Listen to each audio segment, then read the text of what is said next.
पहिला मी धन्यवाद देते परमेश्वराला का मला त्याने इकडे आणलंय आणि मी येताना कन्फ्यूज झाली. फादरने रूम मला खाली दिलेला. माझे पाय एवढे दुखत होते, स्टेप वरती चढू कशी अशी मी विचार करत होती.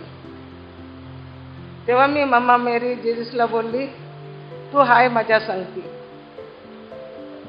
आणि एवढं मला दुःख आली नाही, काय नाही. आतापर्यंत चांगली आहे. 2-3दा खाली उतरते, वरची स्टेप चालते. त्याला मी धन्यवाद देते परमेश्वराला. आणि परमेश्वर आहे प्रेम.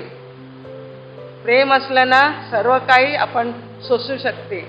प्रेम असलं तर जग जिंकू शकते. प्रेम असलं तर आपण आजूबाजूचा सर्व आपण करू शकते. म्हणून परमेश्वराला मी धन्यवाद देते. Praise the Lord. Thank you Jesus. Praise Jesus.